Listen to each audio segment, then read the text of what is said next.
Qué hermoso tiempo de adoración.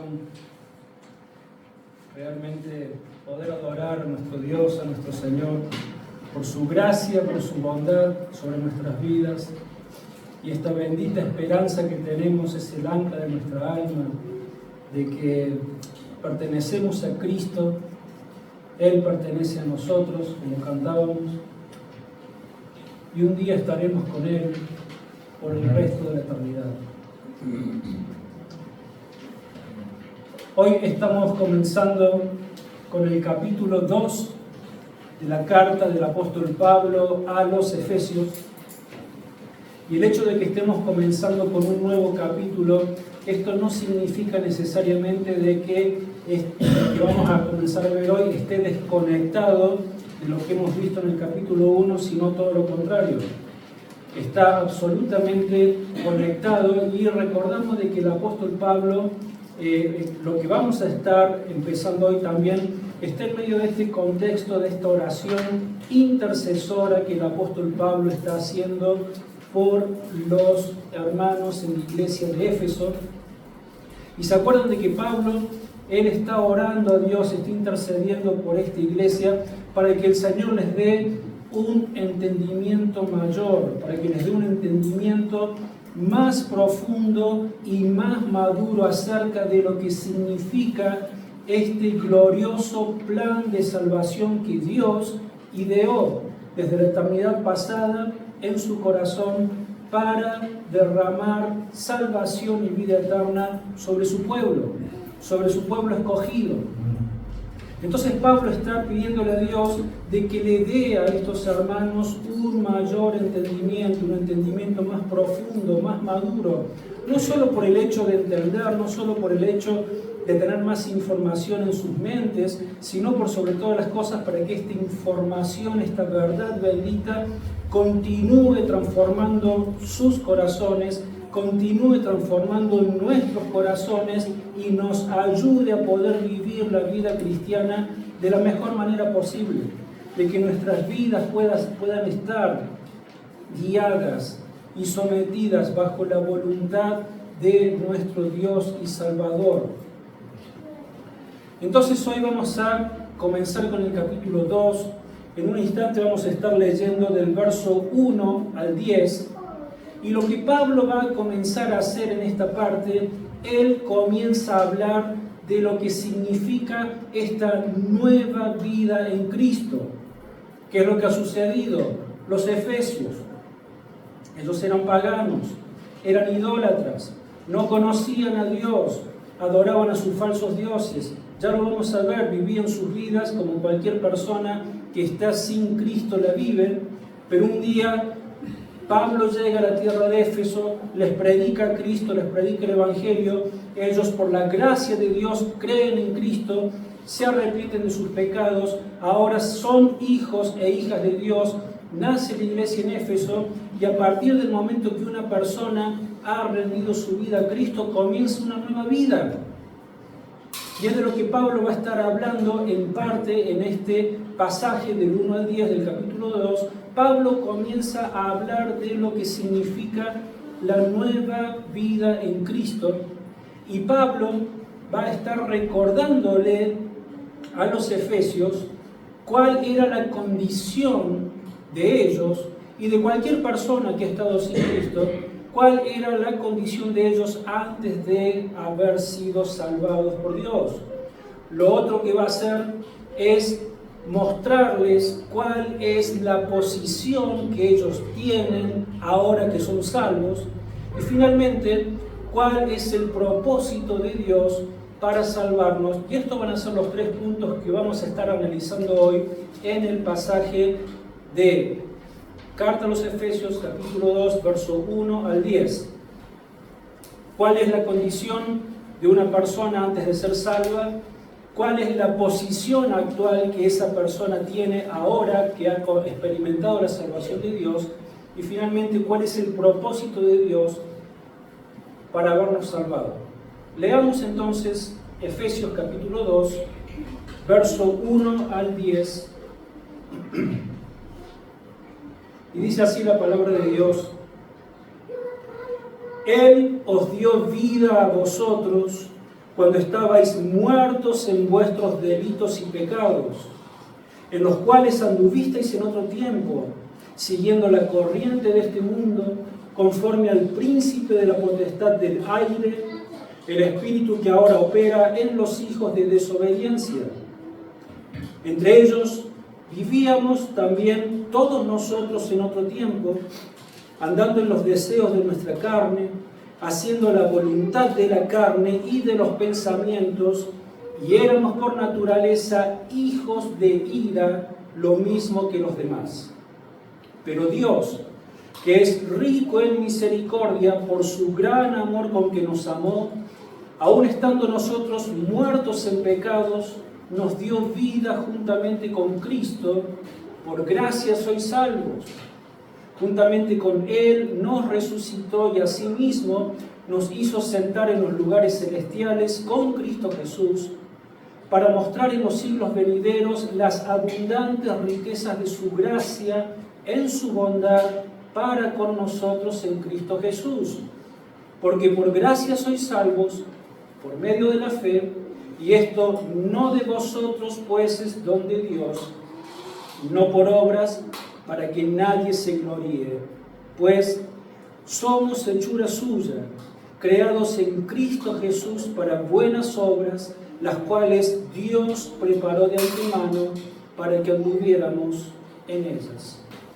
Vamos a nuestro Dios en oración para pedirle que nos guíe en este tiempo. Padre Celestial, Señor, venimos ante ti en este momento porque nos estamos exponiendo ante tu palabra.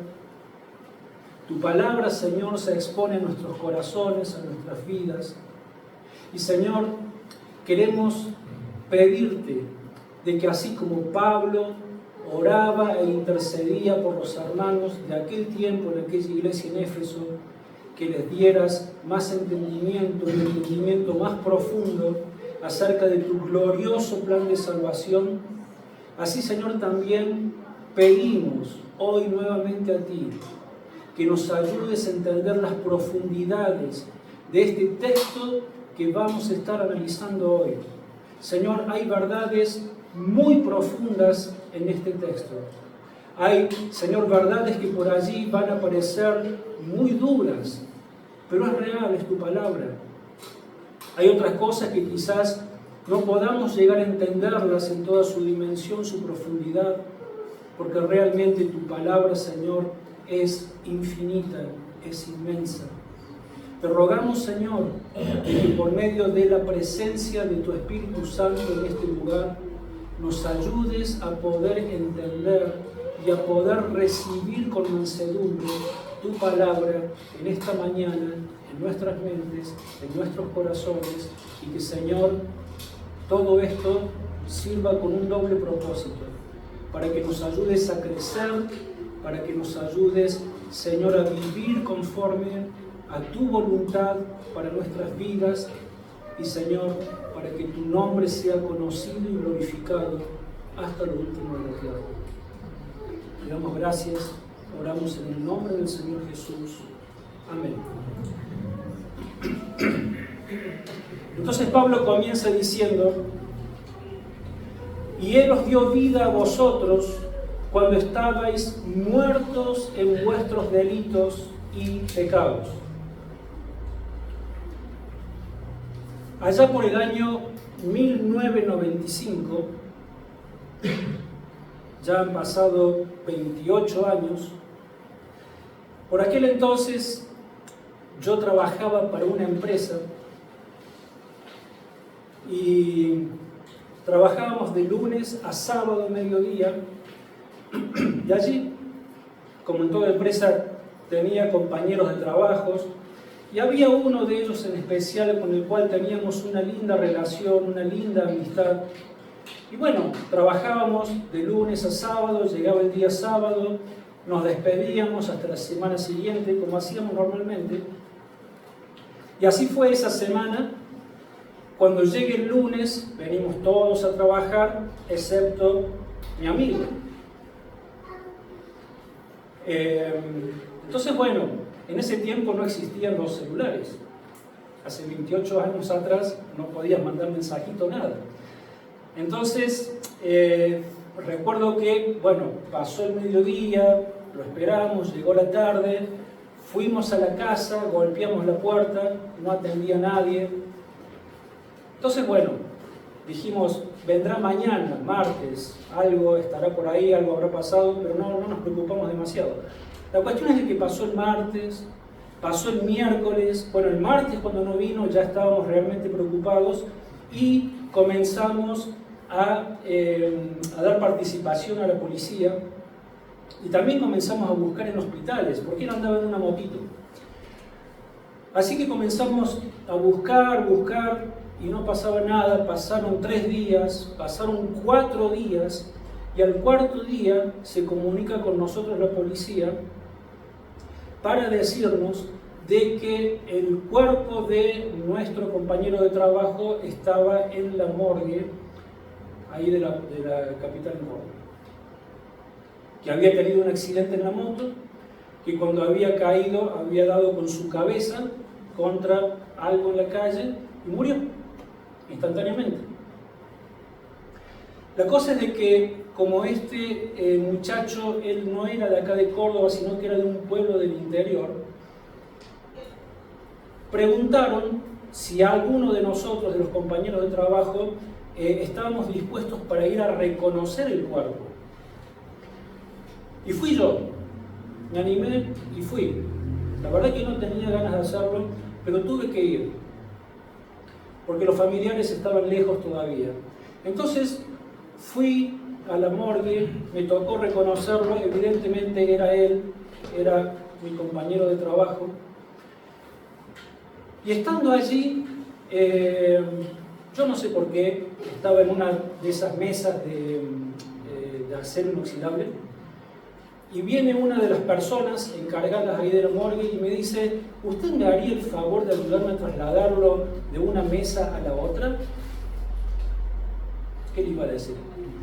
Bueno, entonces recuerdo que yo lo agarré de las canillas y a la 1, a las 2, a las 3 lo pasamos a la otra mesa. A mí, yo ya tengo 56 años y en mi vida ya hay muchas cosas que ya no me las acuerdo, que se han borrado de mi mente, pero esto es algo que no se me ha borrado y no se me va a borrar por el resto de mi vida, estoy seguro, porque fue una situación muy, pero muy impactante para mí. Impactante de ver allí a este amigo mío con el cual habíamos pasado tantos momentos tan lindos, la verdad que era un muy buen muchacho, y de repente ver de que ahora él no respondía absolutamente a ningún estímulo. Él no sabía que yo estaba ahí. Él no podía sentir el frío de la mesa de acero inoxidable en la cual estaba acostado. Él no podía sentir el olor muy particular que se siente allí adentro.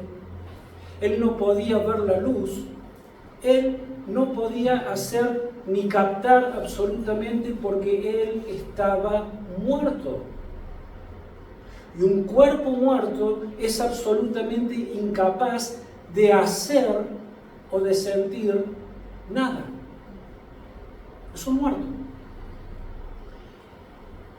Ahora, cuando el apóstol Pablo dice a los efesios que ellos, antes de haber pasado por la experiencia de la salvación, les dice de que ustedes estaban muertos en delitos y pecados, Pablo no se está refiriendo a la muerte física, sino que Pablo se está refiriendo a la muerte espiritual. Es un estado espiritual, y es un estado espiritual en el cual nace toda persona que viene a este mundo. Esa es la condición en la que todos nosotros nacemos. Es una condición de muerte espiritual, y esto es por causa del pecado. La palabra de Dios Si quieren, voy a estar leyendo en un instante el Salmo, capítulo 51. Pero la palabra de Dios nos enseña que así como un cuerpo muerto, un cuerpo físico muerto, no tiene ningún tipo de estímulo para poder reaccionar a la vida que lo rodea, así también los muertos espirituales no tienen ninguna capacidad de poder responder a Dios, ni de poder responder a las verdades espirituales de Dios. No tienen conciencia de nada. David, el rey David, que es lo que vamos a leer ahora en el Salmo 51, verso 1 al 5, David reconoce que desde el mismo momento que él es concebido en el vientre de su madre, de que allí él adquiere esta condición de muerte espiritual. Entonces, Salmo 51, verso 1 al 5 dice: Ten piedad de mí, Dios, conforme a tu misericordia, conforme a la multitud de tus piedades, borra mis rebeliones. Lávame más y más de mi maldad y límpiame de mi pecado. Porque yo reconozco mis rebeliones y mi pecado está siempre delante de mí. Contra ti solo he pecado. He hecho lo malo delante de tus ojos, para que seas reconocido justo en tu palabra y tenido por puro en tu juicio.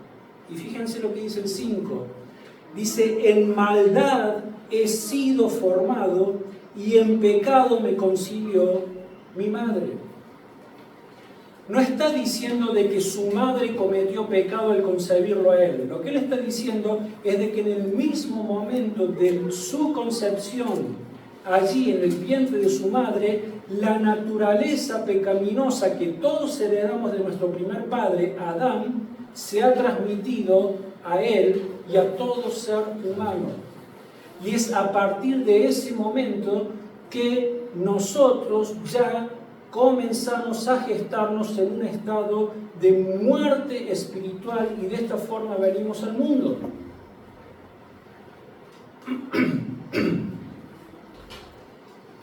Entonces, si entendemos lo que estamos viendo en la palabra de Dios, nosotros podemos darnos cuenta de que no es de que nosotros nos convertimos en pecadores porque hemos cometido pecados. Es al revés. Nosotros cometemos pecados porque somos pecadores, desde el mismo momento que hemos sido concebidos en el vientre de nuestra madre. ¿Cuántos de nosotros, seamos padres o no lo seamos, sean malos o no lo sean, pero si estamos frente a un niño, cuál es nuestra preocupación? Un niño chiquito, aunque sea de meses, de un año, de 2 años, ¿cuál es la preocupación de un adulto? Que ese niño, para que ese niño se porte bien o para que ese niño se porte mal. ¿De qué nos ocupamos? De que se porte bien. ¿Por qué? Porque mal se porta por naturaleza. No tenés que enseñarle a que se porte mal. Por naturaleza de chiquitos ya somos egoístas. Ya nacemos gritando. Ya nacemos peleándonos con nuestros hermanos, quitándonos los juguetes. Ya de chiquitos hacemos berrinches. Si mamá no me tiene en brazos, lloro hasta que me sube a sus brazos y me calmo. ¿Y saben qué? Eso es la manifestación del pecado en la vida del ser humano, y a esto se refiere Pablo cuando habla de esta condición de muerte espiritual. Vamos a leer el Salmo ahora, ahí cerquita, 53, verso 1 al 3.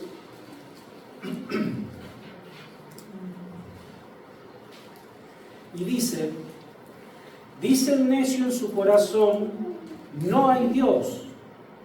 Se han corrompido e hicieron abominable maldad. no hay quien haga el bien. Dios desde los cielos miró sobre los hijos de los hombres para ver si había algún entendido que buscara a Dios. Cada uno se había vuelto atrás. Todos se habían corrompido. No hay quien haga el bien, no hay ni aún uno.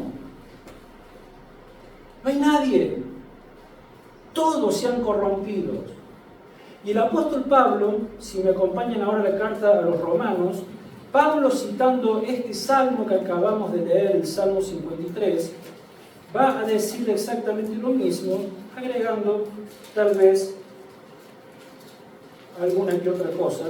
Carta a los Romanos, capítulo 3, versos 10 al 18.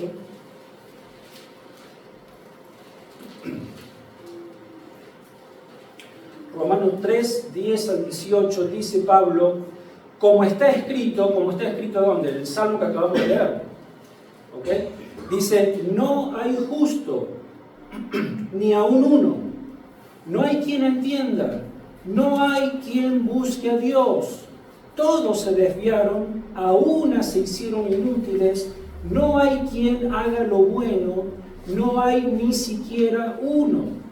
Sepulcro abierto es su garganta, con su lengua engañan. Veneno de víboras hay debajo de sus labios. Su boca está llena de maldición y de amargura. Sus pies se apresuran para derramar sangre.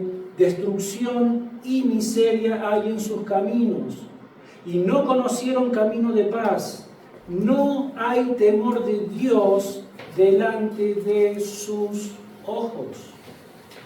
Pablo, bajo la inspiración del Espíritu Santo, va a añadirle todos estos detalles a lo que el salmista dijo en el Salmo 53. Y de lo que Pablo está hablando es de cuál es la condición del corazón de absolutamente todos los seres humanos que habitan la tierra.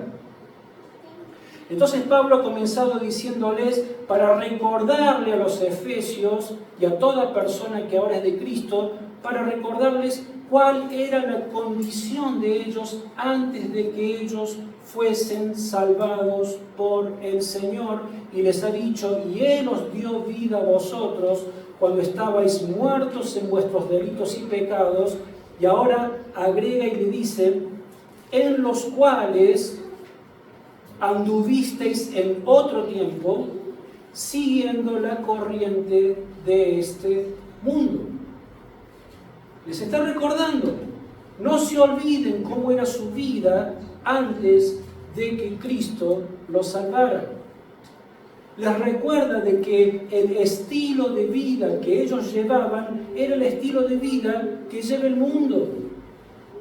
Y que cuando los efesios estaban muertos espiritualmente, estaban muertos en sus delitos y pecados, ellos vivían de esta forma, vivían de la misma manera que el mundo vive.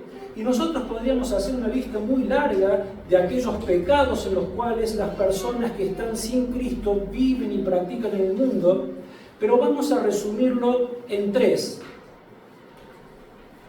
cosas.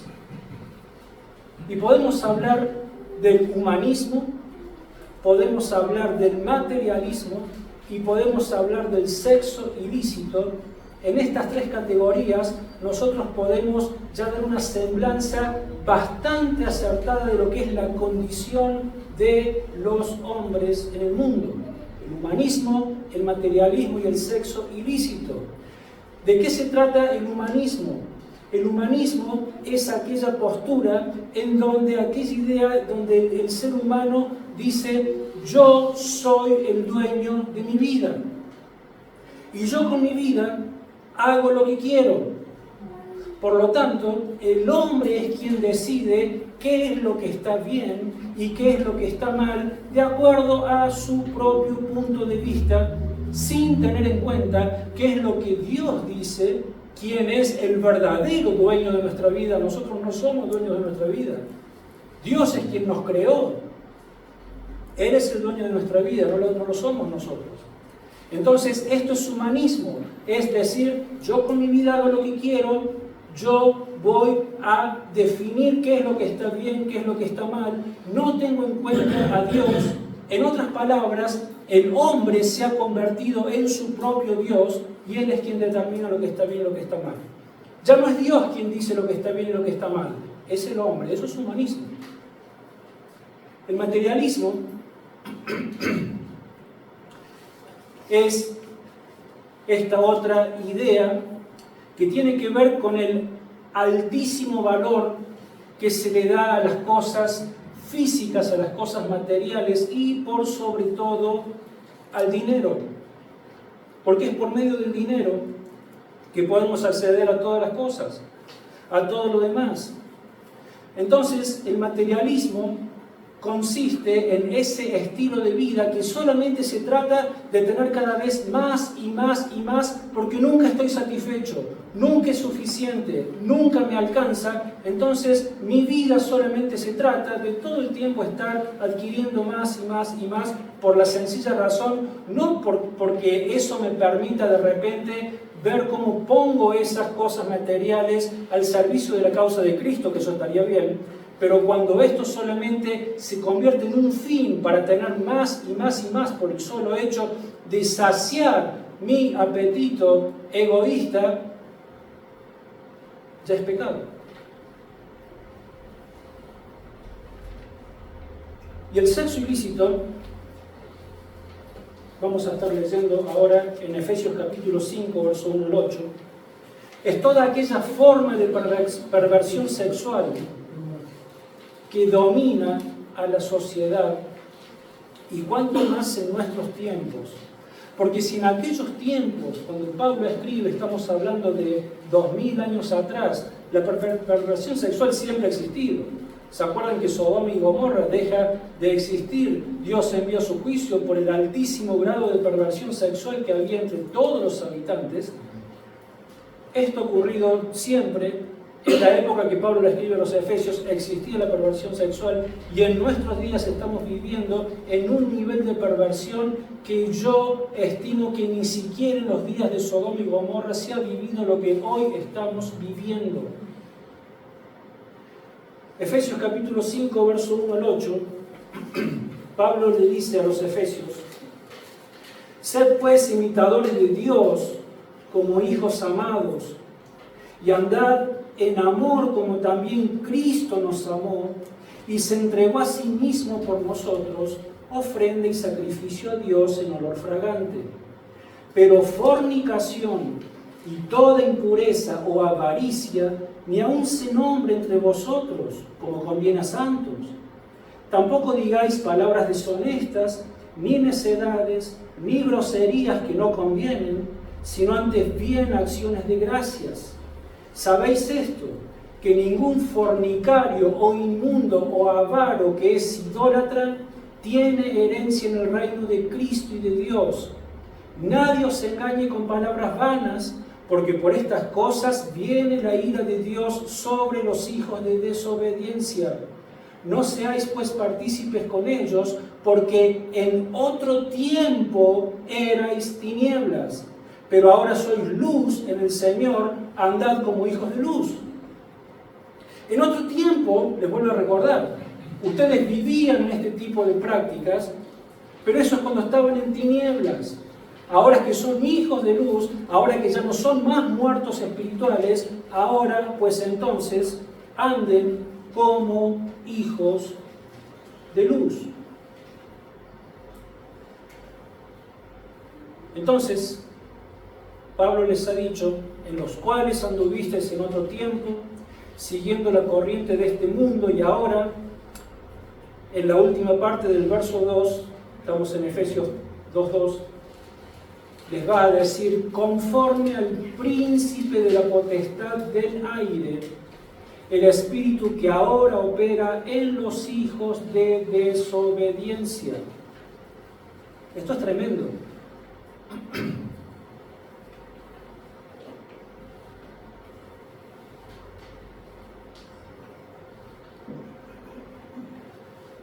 Pablo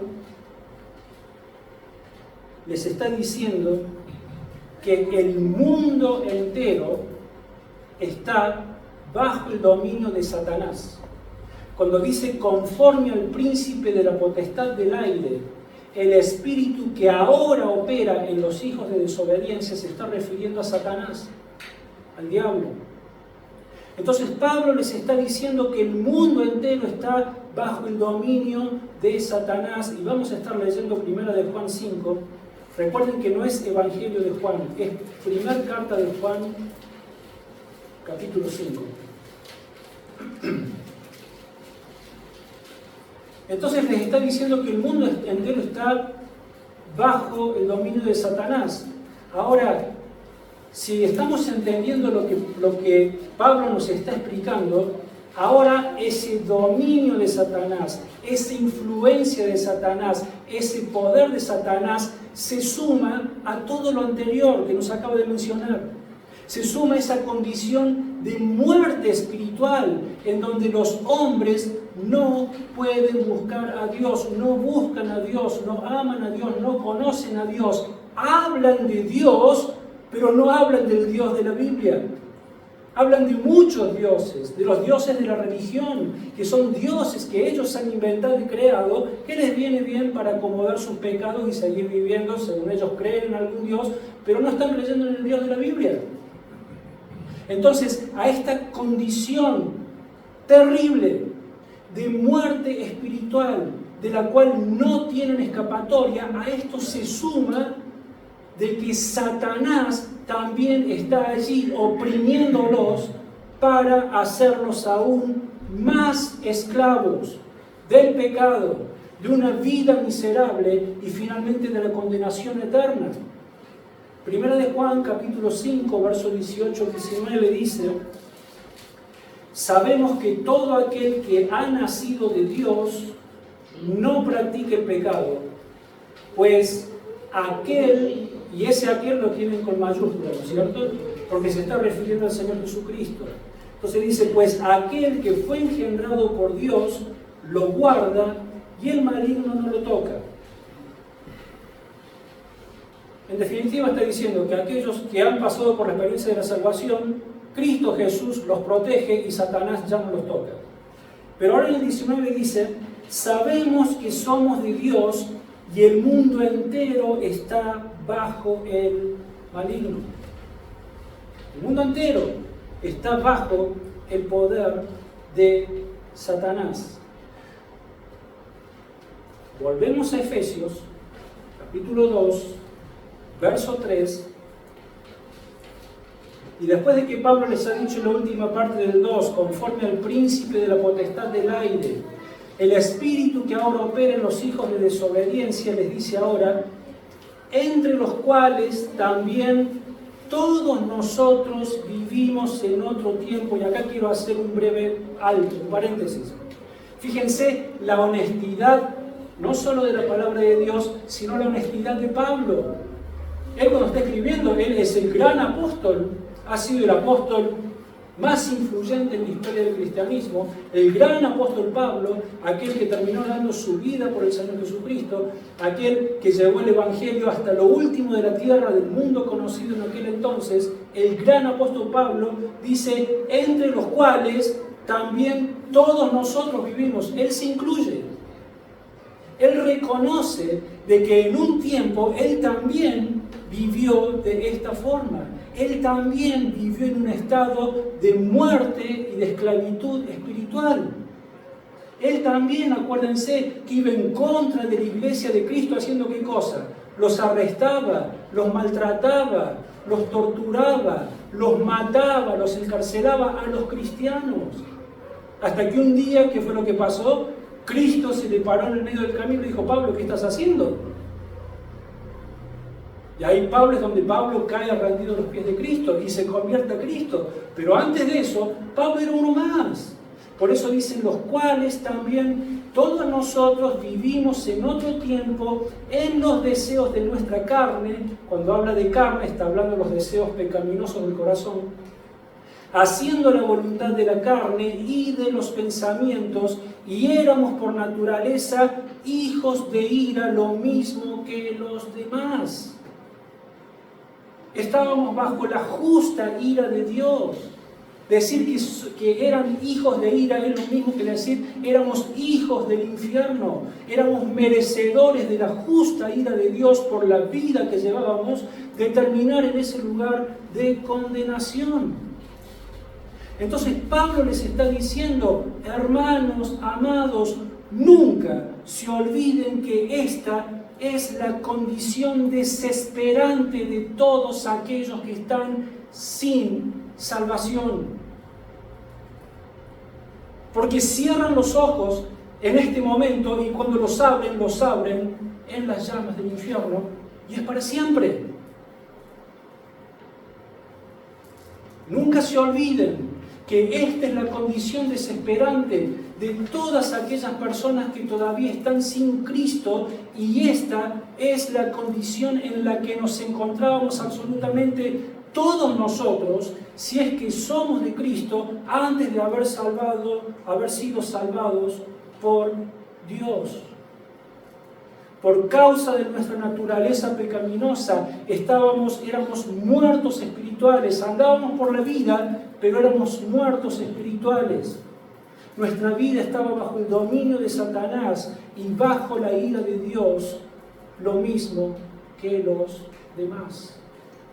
Ahora se dan cuenta por qué Pablo está orando a Dios y está diciendo, Señor, intercedo por ellos para que les des un real entendimiento, un profundo entendimiento, que puedan entender con la mayor dimensión posible de dónde nos has rescatado. Cuán grande es tu amor, cuán grande es tu gracia, tu misericordia. Que lo puedan entender. Porque si no entendemos lo que Cristo ha hecho por nosotros, ¿cómo vamos a tener verdaderas vidas cristianas? ¿Cómo vamos a impactar al mundo si no sabemos qué es lo que Cristo ha hecho por nosotros? Para que le contemos quién es ese Dios en el cual creemos y por qué lo estamos anunciando, por qué salimos a predicar a Cristo. Tenemos que hablar de estas cosas con el mundo. Si volvemos al ejemplo de mi amigo, de aquel cadáver, él al final lo enterraron en el cementerio de su pueblo, pero supongamos de que hubiesen decidido incinerar su cuerpo, como pasa con el cuerpo de tantos cadáveres. Su fin es inevitable. ¿Puede hacer algo este cuerpo que está muerto para evitar ser metido en el horno de fuego? No puede hacer nada, porque está incapacitado, está muerto. Y las llamas del horno del incinerador, pues tranquilamente podemos compararlos con las llamas del infierno. Este cuerpo muerto físico al mismo tiempo es análogo, o lo podemos comparar es figura de aquellas almas que por toda su vida permanecieron en un estado de muerte espiritual, que vivieron muertos en sus delitos y pecados, y esas almas nada pueden hacer para evitar el destino que les espera, que son las llamas del horno eterno. Ese es el fin inevitable. Allí termina la historia en esta vida, pero comienza la historia en la vida eterna. Entonces supongamos, estoy jugando con las imágenes del cuerpo físico con la realidad espiritual, si se entiende. Supongamos de que este cadáver, están allí los hombres llevándolos y están en la puerta del horno, a punto ya de meterlo para llegar a su destino inevitable. Este cuerpo no puede hacer nada, pero de repente va a ocurrir un milagro. Ocurre un milagro.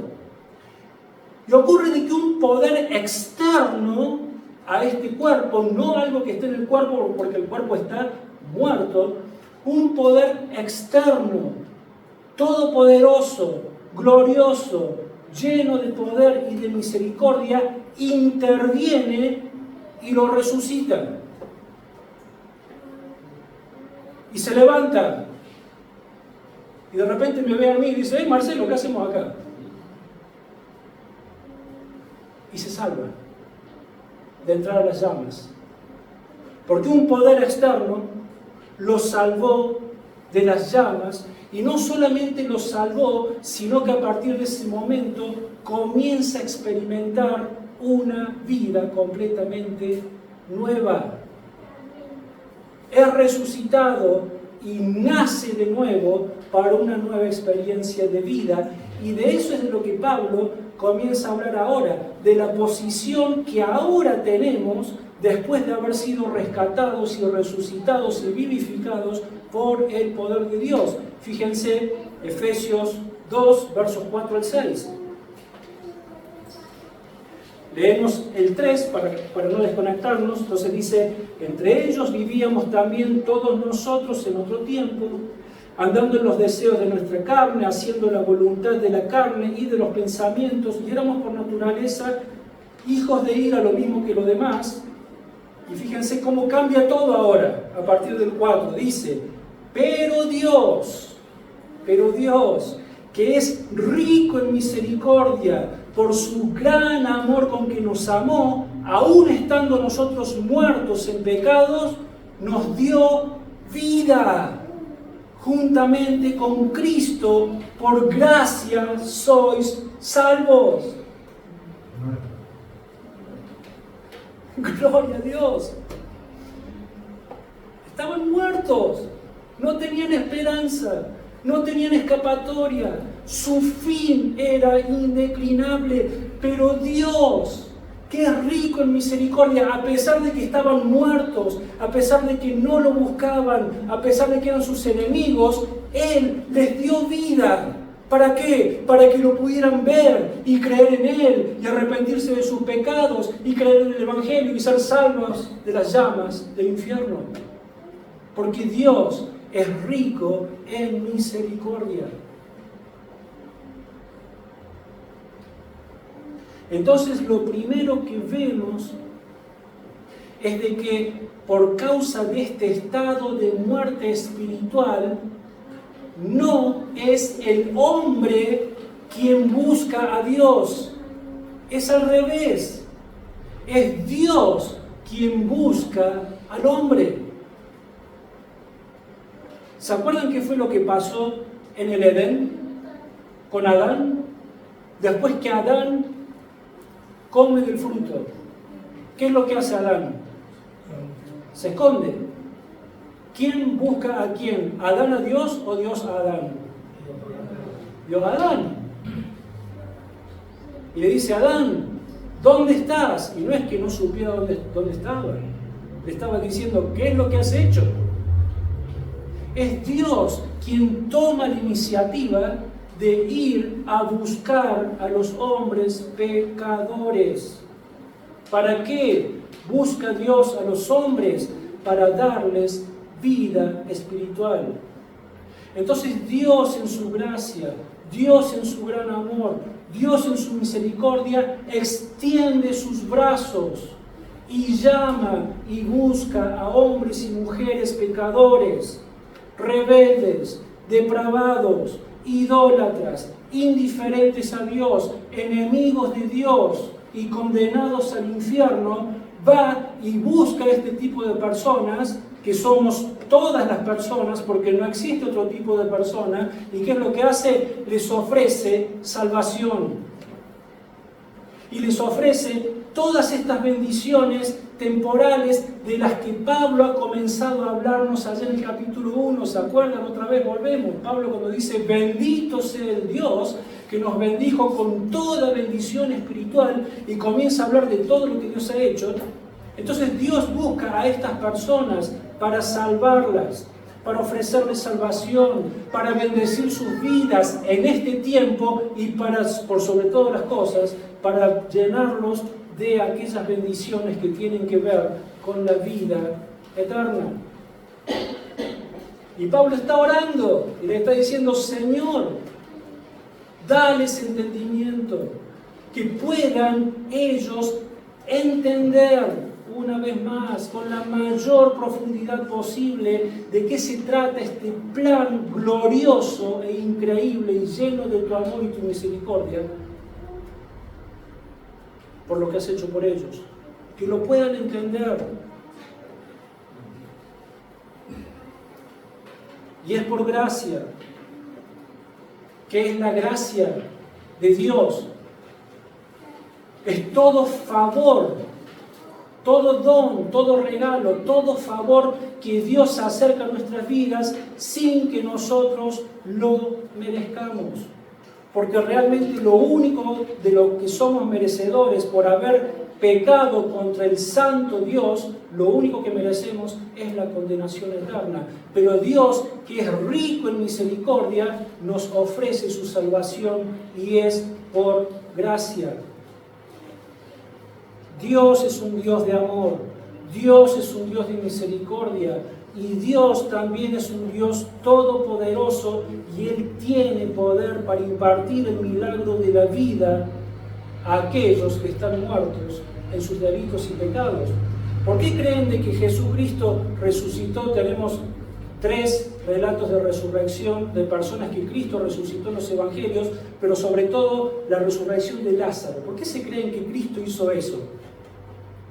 En un sentido sí, lo hizo para devolverle la vida, para devolverle el gozo a la familia y todo lo demás, pero Cristo está diciendo, ¿se acuerdan cuál fue la pregunta que le hizo a una de las hermanas de Lázaro? Le dijo, ¿crees que yo soy el Cristo? Algo así creo que era. Pedro le respondió, sí, Señor, creo. Y él le dijo, yo soy la resurrección y la vida. El que crea en mí, ¿se acuerdan? Aunque esté muerto, vivirá. No estaba hablando de la muerte física de Lázaro, porque Lázaro sí iba a volver a morir después. Cristo está hablando de que Él tiene poder para dar vida a aquellos que están muertos en sus delitos y pecados, a los muertos espirituales. El que cree en mí, aunque esté muerto, vivirá. Yo soy la resurrección y la vida, dice el Señor Jesús. Entonces, todo esto, todo este don, toda esta gracia, todo esto ha sido posible solamente gracias al sacrificio que el Señor Jesucristo hizo en la cruz.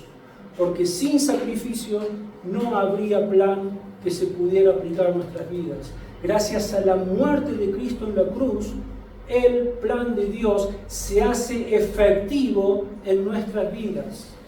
Porque Cristo paga por nuestros pecados y Él muere por causa de nuestros pecados. Es por eso de que Pablo les dice de que Él nos da vida juntamente con Cristo.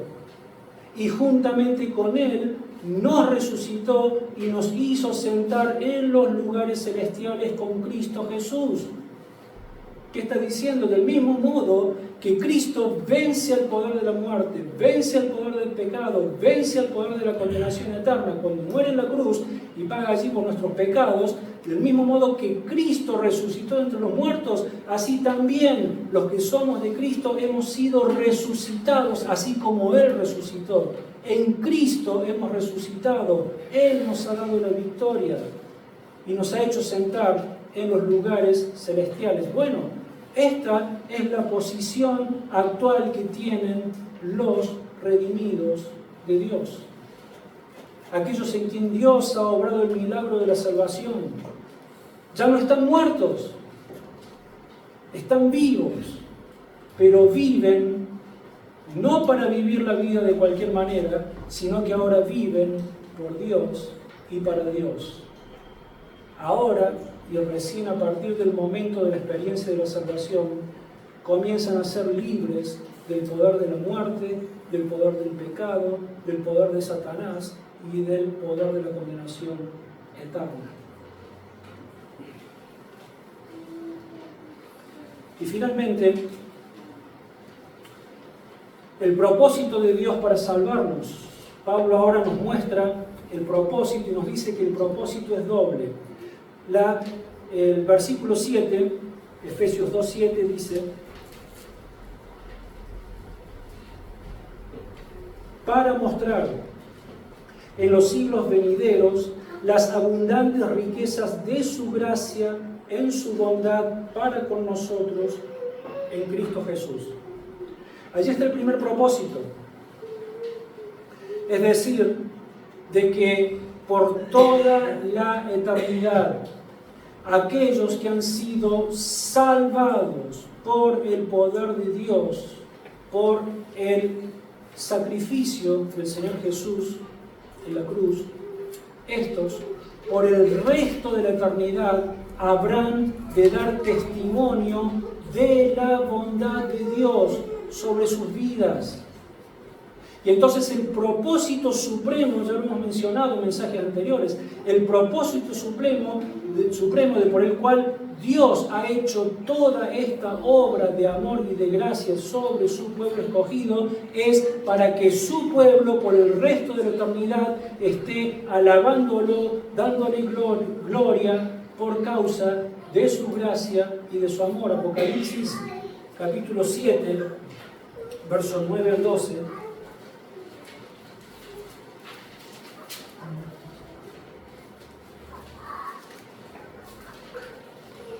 Fíjense, acá es como que el apóstol Juan nos abre una ventana para que miremos al futuro, para que podamos ver cómo termina toda esta historia, en dónde termina este plan de salvación de Dios, y dice: después de esto miré y vi una gran multitud, la cual nadie podía contar, de todas las naciones, tribus, pueblos y lenguas.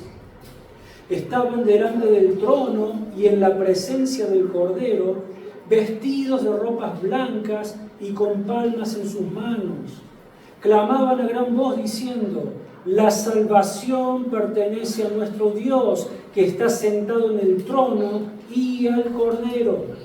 Y todos los ángeles que estaban en pie alrededor del trono, y de los ancianos y de los 4 seres vivientes, se postraron sobre sus rostros delante del trono y adoraron a Dios diciendo: amén. La bendición, la gloria, la sabiduría, la acción de gracias, la honra, el poder y la fortaleza sean a nuestro Dios por los siglos de los siglos. Amén. Bueno, en esa enorme multitud, la cual no se podía contar, allí habremos de estar todos aquellos que hemos sido los redimidos de Dios. Este es el primer propósito por el cual Dios ha hecho lo que ha hecho. Pero en los versos 8 al 9, volvemos a Efesios 2, 8 y 9, vamos a leer ahora. El énfasis que el apóstol Pablo va a hacer es de que la salvación es absolutamente por gracia. Que no es por nada que el ser humano pueda hacer o aportar para merecer el perdón y la salvación de Dios.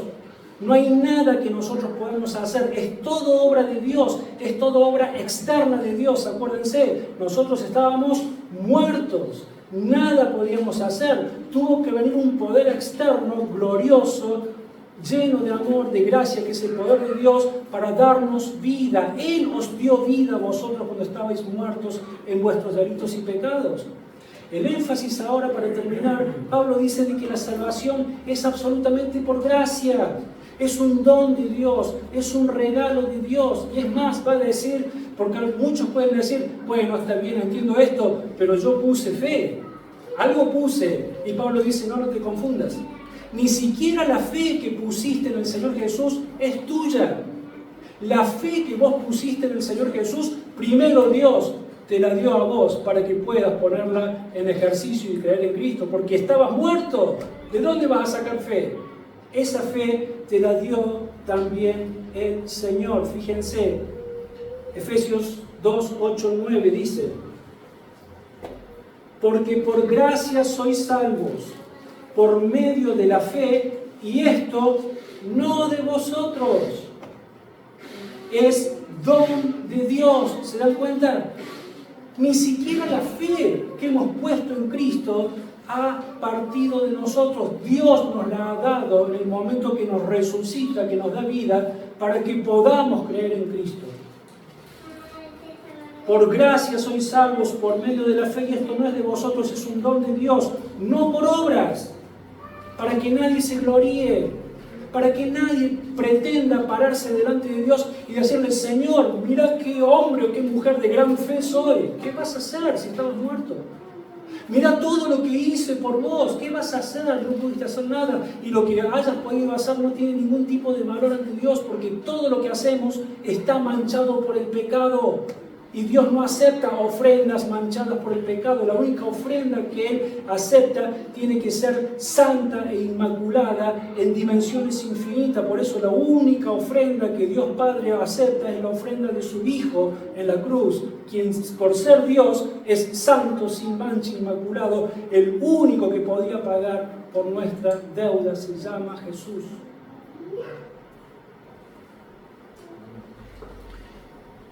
Y finalmente, el otro propósito de Dios al salvarnos es para que andemos en buenas obras. Verso 10. Pues somos hechura suya, creados en Cristo Jesús para buenas obras, las cuales Dios preparó de antemano para que anduviéramos en ellas. Si quieren ir buscando segunda carta a los Corintios, ya estamos terminando. Pero con todo lo dicho, entendemos entonces de que es un error decir de que la salvación se puede obtener por buenas obras.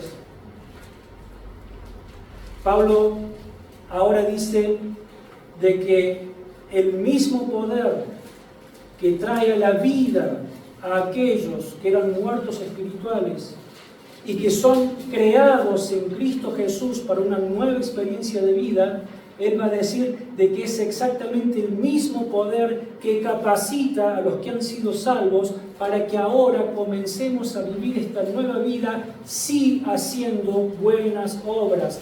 No para salvación, porque ya somos salvos, pero sí hemos sido creados no para quedarnos de brazos cruzados y solamente decir: ay, sí, soy de Cristo, qué feliz que soy. No, nos ha salvado para que nos involucremos en la extensión del Evangelio.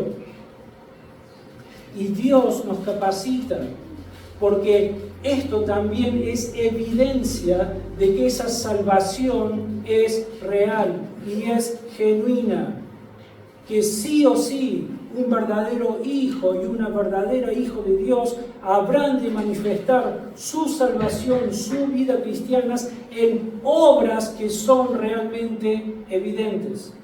Segunda de Corintios, capítulo 9, verso al 8, dice el apóstol Pablo: y poderoso es Dios para hacer que abunde en vosotros toda gracia, a fin de que teniendo siempre en todas las cosas todo lo necesario, abundéis para toda buena obra. Está hablando de qué se trata la vida cristiana. Así como Dios es poderoso y rico en gracia para haberte salvado, también es poderoso para darte todo lo que necesitas para que tu vida cristiana se caracterice por andar en las buenas obras que Dios preparó de antemano para que anduviésemos en ellas. Fíjense, Tito, capítulo 2, verso 11 al 15.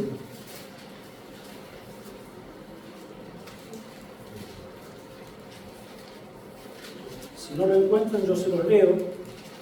Esperen que me encuentre yo, acá está. Tito, capítulo 2, verso 11 al 15, dice... Fíjense si no es un resumen de todo lo que estamos hablando. Dice: la gracia de Dios se ha manifestado para salvación a toda la humanidad, y nos enseña que renunciando a la impiedad y a los deseos mundanos, vivamos en este siglo sobria, justa y piadosamente, mientras aguardamos la esperanza bienaventurada y la manifestación gloriosa de nuestro gran Dios y Salvador Jesucristo. Él se dio a sí mismo por nosotros para redimirnos de toda maldad y purificar para sí un pueblo propio, celoso de buenas obras. Esto habla y exhorta y reprende con toda autoridad. Nadie te menosprecie. ¿Cuáles son las buenas obras? Vivir una vida en santidad e involucrarnos en la vida de la iglesia en la cual Cristo nos ha puesto, con la cual hemos hecho un pacto para poner al servicio todos mis dones, todas mis capacidades. No solamente vengo a la iglesia para recibir y nada más, eso es parte de la vida cristiana, pero también Dios nos ha creado para que todo lo que Él nos ha dado, más todo lo que nos sigue dando, lo pongamos al servicio de nuestros hermanos en la fe y para alcanzar a aquellos que todavía están en esa condición desesperante de muerte espiritual, para que conozcan al único que les puede dar salvación y vida eterna de sus almas. Amén. Terminamos orando a nuestro Dios. Señor, una vez más nos asombramos primero ante la claridad de tu palabra. Quizás, como decíamos al principio, hay cosas que tal vez no las hayamos escuchado antes, pero vemos que están con tanta claridad en tu palabra. Quizás hay cosas, Señor, que nos han ayudado en esta mañana a abrir más nuestro entendimiento. Quizás hay otras que sean difíciles de digerir, porque, Señor, son verdades muy profundas, pero es tu palabra. Cada vez que abrimos tu palabra queremos hacerlo con absoluto temor y reverencia. Sabemos, Señor, de que no tenemos derecho a agregarle ni quitarle nada. Y de esta forma queremos, Señor, proclamar tu verdad. Entonces, Señor, habiendo sido expuestos una vez más a tu palabra, rogamos de que tu Espíritu Santo haga la obra que debes hacer en el corazón de cada uno de nosotros. Vos, Señor, sabes mejor, incluso que nosotros mismos, cuáles son aquellas cosas que necesitan ser trabajadas y transformadas aún en nuestro corazón.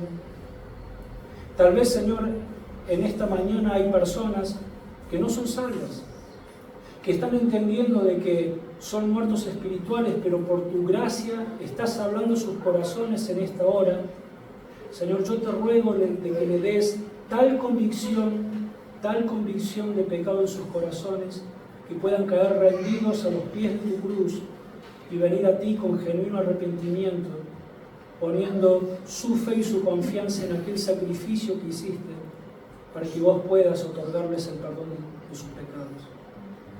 Y para aquellos, Señor, que ya somos parte de tu familia, solo por ese acto de tu gracia y de tu amor, ayúdanos, Señor, ayúdanos a poder entender con la dimensión correcta, con mayor profundidad, estas verdades tan preciosas de todo lo que has hecho por nosotros, de lo que sigues haciendo y de lo que aún harás, para que, Señor, nuestras vidas puedan hallarse sometidas a tu santa y perfecta voluntad, porque vivir haciendo tu voluntad al final es lo único que es agradable, que es perfecto y que tiene real y verdadero sentido para vivir en esta vida y por lo que resta de la eternidad. Te damos gracias por tanto amor. En el nombre del Señor Jesús oramos. Amén.